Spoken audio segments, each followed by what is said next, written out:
Сәлем достар, бүгінгі түс жору шығарылымында түсіңізде мешіт көрсеңіз қалай жорылады? Ең алдымен каналыма тіркеліп, қоңыраушаны басуды ұмытпаңыздар. Ал ендеше бастайық. Мешіт мұсылмандардың қасиетті ғибадатханасы. Көптеген түс кітаптарында түсіндегі мешіт қауіпсіздікті, жақсылықты және жұбанышты білдіреді. Түсіңізде намаздан кейін мешіттен қалай шығып жатқаныңызды көру жақсылыққа ие болу және дүние нығметін арттыру дегенді білдіреді. Мешіттің қалай құлап жатқаны туралы түс несие берушінің басшысы өлетінін білдіреді. Кім-кім түсінде мешіт салып жатқанын көрсе, ол рахымға жетіп, жақсылық жасауға және мешіт салуға адамдарды жинайды. Және бұл да Алла тағаланың сөзінде сәйкес дұшпандарды жеңуді білдіреді. Кім-кім түсінде үйінің мешітке айналғанын көрсе, абыройға жетіп, адамдарға өтірікке қарсы ақиқатты уағыздай бастайды. Ал егер ол мешітке көп адаммен кіргенін және олар оған ор қазғанын көрсе, онда ол үйленеді.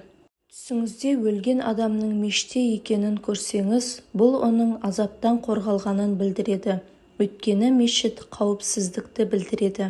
Түсіңізде мешіттен базарға секірсеңіз, дүние тіршілігін ақыреттен артық көретініңізді білдіреді. Ал базардан мешітке секіру керісінше көрсетеді.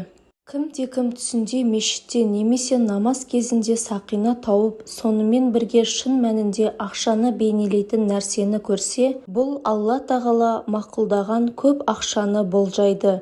Оны Алла разылығы мен ислам үшін жұмсайды.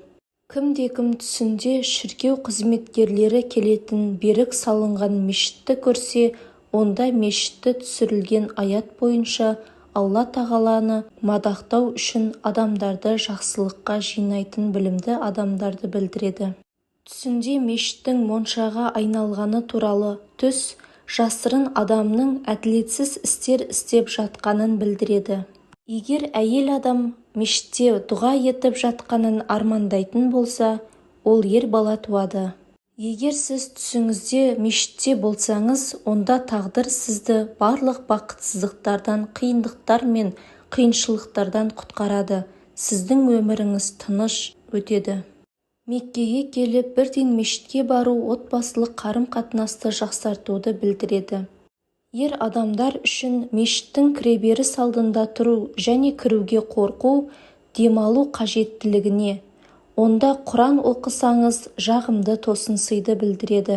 Түсінде әйел адам әдемі мешіттің қалай салынып жатқанын көрсе, үлкен қуанышты білдіреді.